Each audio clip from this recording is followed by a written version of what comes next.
Every time me and Hannah go to work, sometimes when we get a customer that we like or a customer we hate, we attribute it to a stitch punk. Let me give you an example. She'll be like, oh my god, I just had a Wagner. I just had an Anton on the phone. When she has Wagners on the phone, those are the funniest ones to me because she somehow always managed to get the old guys with German accents. I do not know I love it. And they're always ones that are yelling at their wife in the background about how none of this makes any sense. And yeah, it's Wagner. It is. Oh my and god. I mean, we pretty much turned our call center into what we do. I mean, there was a time where we considered this is what we're going to be doing in the comic. So let's kind of create it as if we're bringing the Stitch Punks to work with us. Okay, when she was still in Pennsylvania and we were talking over the internet, I would go to Walmart and I would text her while we were in Walmart. And I would ask her, what are the Stitch Punks doing? Yeah, I'd be like, I took Dickens with me because we would be RPing. It would be the same story that's in the comic. And but she's actually out doing it. I'm actually out at Walmart. I'm looking at stuff and I'm like, this looks like Dickens. So I would be like, Dickens is freaking out over the fabrics here. It's kind of like assisted imaginary friends. Yeah. That's really what it is. And then, I went to work and one day in the RP, I was like, I'm taking Lewis with me to work today.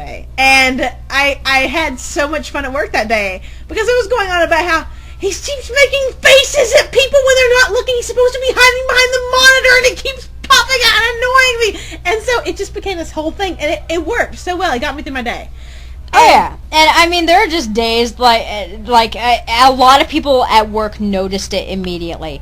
This is how you can tell you're doing a good job at taking what you love and putting it into life. At work, me and Hannah work together at the same place. A lot of times we always fuss about how our supervisors intentionally put a wall between us when we get assigned seats because they don't want us together. Because when we're together, it's all over. Which is funny because we've never really caused trouble when we're together. Exactly. We actually aren't even allowed that much when we're together, but we do crack up the entire bay when we're together. And people have very much noticed when one of us is absent or one of us has the day off and the other person has to come into work. Yes, we're still talking over jabber and everything, but everyone picks up immediately. Where's your buddy? Where's your sister? Where's your twin? Where's your girlfriend? Where's your fiance? Why are you so quiet? They need to come back here and go back to work because you're so quiet. It's really odd. When before she even came down, I was always the quiet one. I was always sitting in the corner of a bay, my sketchbook drawing, and people didn't even know I drew because I was so quiet. I'm a very quiet natured person when I'm in a room full of people that I do not know. When I am around people I don't know, or if I've just been moved to a new bay, I'm always one sitting back there, not saying much. Now, if you put me in a mentoring position where I'm helping a bunch of newbies out, oh, Jesus, I become Christian. I'm going to start talking to people and calling them rookie and cadet and doing other stuff like this. And but then you put me into the picture and it's like, okay, loudmouth here, and here's the tag along here. Always the loudmouth.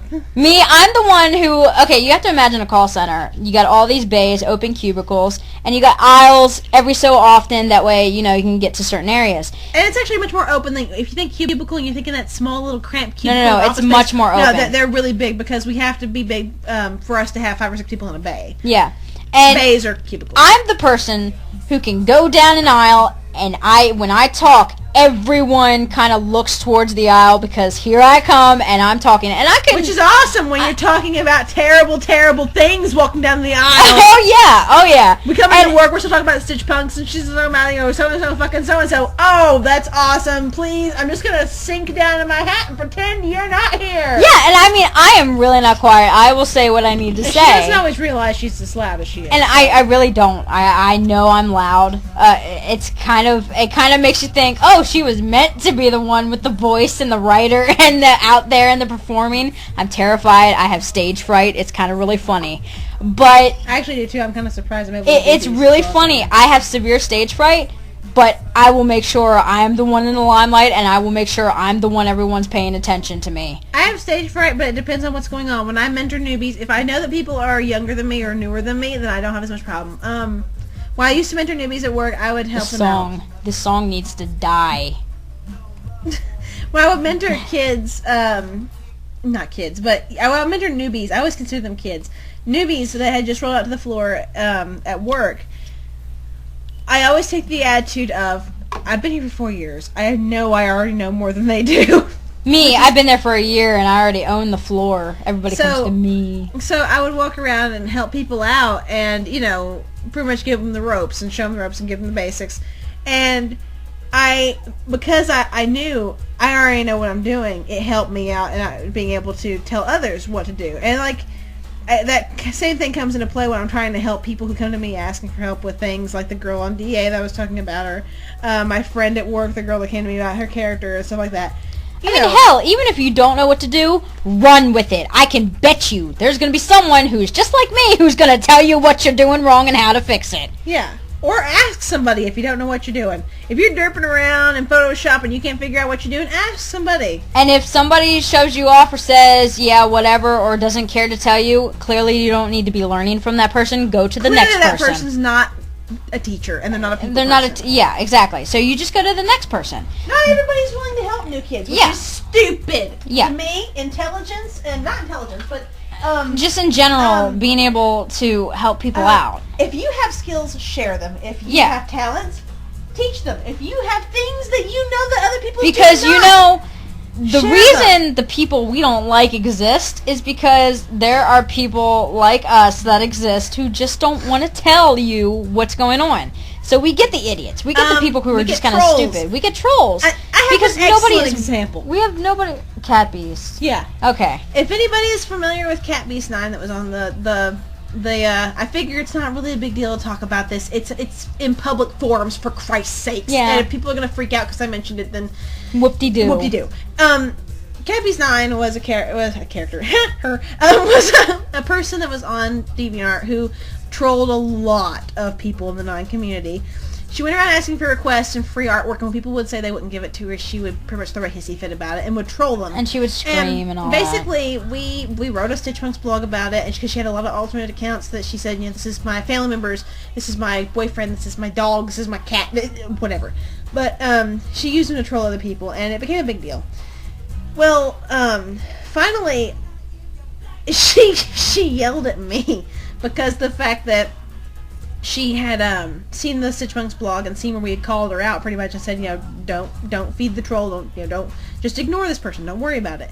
And she was like, how dare you put this in your thing? Now, I could have reacted so many ways with this. I could have jumped her gun, I could have yelled, I could have screamed, I could have gotten mad, but no. I sat down and I approached it in a polite, professional manner. I wrote it out like it was a letter, like I was talking to one of my customers, saying, you know, look, if you keep posting things like this, I will block you. But I disagree with what you're doing in the 9 community and stuff. And I was like, if you're really concerned about, you know, because at the time she was saying it was her sister that was doing it, I was like, if you're concerned that your sister hacked your account and is doing this, maybe you should make a formal public apology saying, you know, hey, my account was hacked, da-da-da-da. And I soon discovered that when you didn't freak out, and when you didn't yell, when you didn't get angry, and when you didn't just up and block her, she had no reason to do it back to you. She actually calmed the hell down, and in the end did post an apology, which nobody took seriously, but she tried. She posted an apology, and it was just because her actions, her perspective. Yeah, her actions towards me actually calmed down, and when she would come and talk to me, she was very polite. And when she talks to me, even though I hadn't really talked to her back, she treated us kind of the same. Yeah, and she figured, okay, these are people I can actually talk to. She offered to do an art trade with me, and I did an art trade with her, and she did, and it was actually a really cute picture she drew, and she was improving, and then she did get banned recently because she did do a lot of things, and they were ban-worthy offenses. But at the same time, I really do believe it wasn't just her; it was how people reacted to her. Yeah. Because I mean, look, let's face it. She was a young person that didn't know anything about the internet and didn't know anything about how to handle a community and other people, and she was trying to learn, but nobody was trying a little bit too hard. Exactly. And I mean, it's kind of like, okay, look, if somebody shoots you in the arm, you're going to do a couple of things. You're either going to drop down and start screaming in pain, you're going to bolt to prevent getting shot any further, or you're going to lift up your own gun and shoot back at them.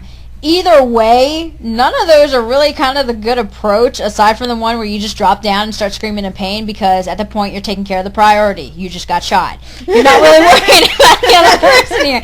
And the first thing that comes to my mind is The American with George Clooney just kind of standing there. I got shot. But anyway.